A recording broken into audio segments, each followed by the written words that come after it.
Some homes cost millions and still force you to walk through 3 doors just to get to your own bedroom. Seriously? Layout fails aren't just ugly, they mess with how you live. So today, let's fix that. I'm Blake, and welcome back to Built by Becker. I've walked through enough badly designed homes to write a horror novel about. Even houses that look perfect in photos can drive you absolutely nuts to live in. Today, we're covering 8 layout mistakes that turn beautiful houses into daily torture chambers. Whether you're buying, building, or just wondering why your current space feels wrong, these fixes will save you thousands and years of frustration. Hit that subscribe button for more videos like this. Now, let's start with the classic. This mistake makes me want to bang my head against a wall. You open up the front door and, surprise! You're standing in somebody's living room, like you just teleported there. No warning, no transition,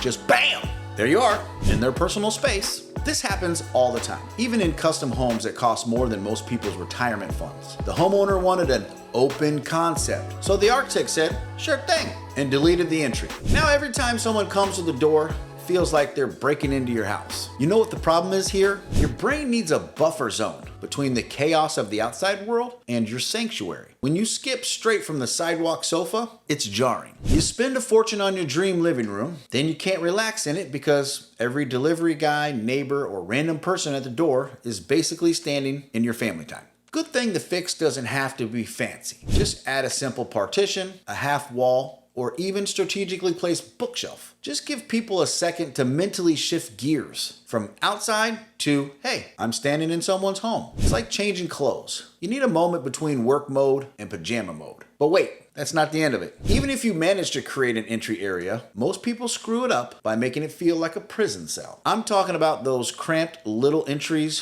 where you have to turn sideways to get past the coat closet or duck under a light fixture, like you're sneaking through someone's laser security over here. It's psychology 101, people. The first impression of your home happens in the first 5 seconds. And if people feel like they're squeezed and uncomfortable in the moment they walk in, that feeling sticks around. You'll see it in multi-million-dollar homes that feel like tiny apartments because someone cheaped out on the entry space. So here's the deal. You need at least 5 feet of clear space where people can actually move around without playing Twister. Not storage space, not furniture space, actual walk-around space. Think of it as decompression chamber between the world and your home. You make it too small, people feel trapped before they even get started. Next up, something that makes me twitch every time I see it. Doors smack dab in the middle of walls. Whoever decided this was a good idea clearly never tried to arrange furniture or, maybe live in a room. Here's what happens. When you center a door on a wall, you turn the room into a hallway. People have to walk right through the middle of the space to get anywhere, which means you can't really set up furniture for actual conversation or relaxation. Your beautiful living room becomes a traffic intersection. You see this all the time with expensive sectional sofas that always feel awkward. The door placement means people are constantly walking behind the couch to get to other rooms. It's hard to relax when you're basically sitting at a crosswalk. The simple fix is to put the door near corners instead of centering them. This gives you long stretches of uninterrupted wall space for furniture and creates natural traffic patterns that don't slice through the middle of your living areas. It's like the difference between having a sidewalk through your garden versus around it. Speaking of traffic flow disasters, let's talk about stairs that feel like you're descending into a dungeon. You know, the ones that are completely walled off, dark, narrow, and make you feel like you're gonna be punished every time you need to go upstairs or downstairs. This drives me nuts because it's such a waste of space. Stairs take up a lot of square footage in your house, so why turn them into a dead zone that sucks the life out of your home? When you box in a staircase completely, it becomes this black hole of wasted space and creepy vibes. You see this all the time in colonial style homes where families feel like they have 2 separate houses, upstairs and downstairs. They never feel connected. Open up one wall between the stairs and the family room and suddenly the whole place feels twice as big. The kids aren't disappearing into some other dimension when they go upstairs. They're just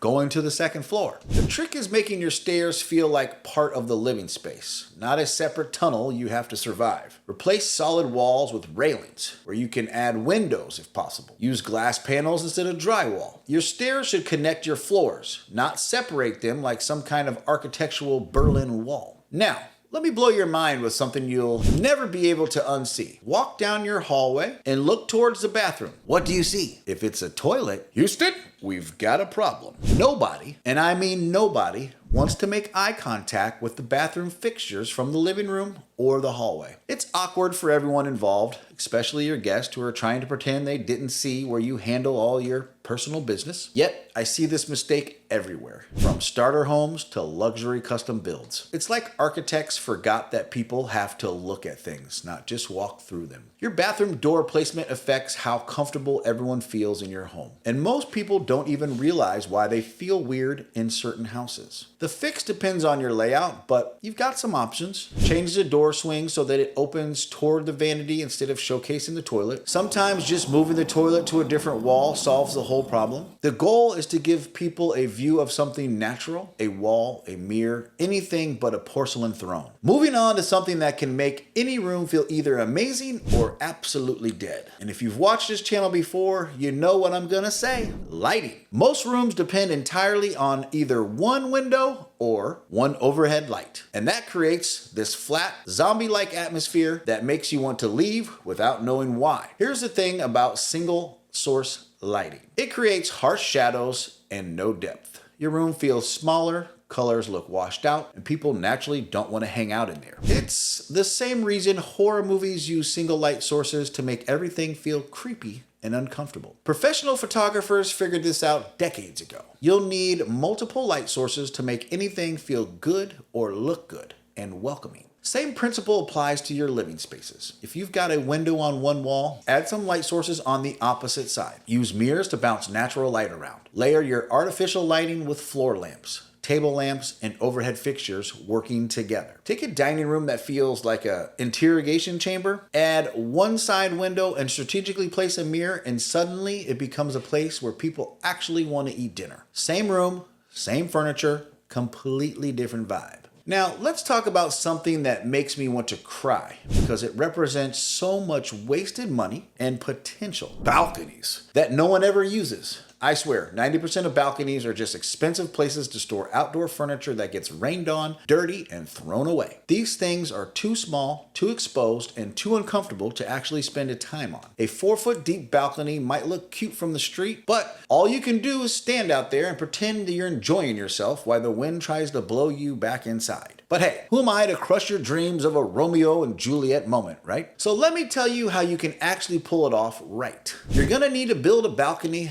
at least 6 feet deep so that you can actually put furniture on it and move around like a normal human being. Give it some protection from the sun, wind, and rain, a partial roof, side screens, or something that makes it usable in real weather conditions, not just perfect Instagram moments. You can turn a decorative balcony into an outdoor living space by extending it and adding a pergola with side panels. Suddenly you're using it every day instead of just looking at it through the window. And that's the difference between a balcony and outdoor decoration. Finally, let's address those weird little spaces that serve no purpose except to collect random junk and make your house feel poorly designed. I'm talking about those awkward dead zones at the end of hallways, next to staircases, or around toilets that are too small to be useful but too big to ignore. These little spaces are like layout hiccups that nobody wants to deal with during the design phase. So they just exist. They become magnets for your stuff you don't know where else to put, and they make your home feel unfinished even when everything else is perfect. Here's what to do. Either make them useful or get rid of them entirely. That weird nook by the bathroom, perfect spot for a linen closet. That random space under the stairs could be storage, a powder room, or even a cozy reading spot. That dead-end hallway that collects shoes and mail. Time for some strategic renovation. The key is to be honest about spaces that don't work. Just because a room exists doesn't mean you have to live with it the way it is. Sometimes the best layout fix is admitting that the space needs a completely different job or needs to disappear entirely.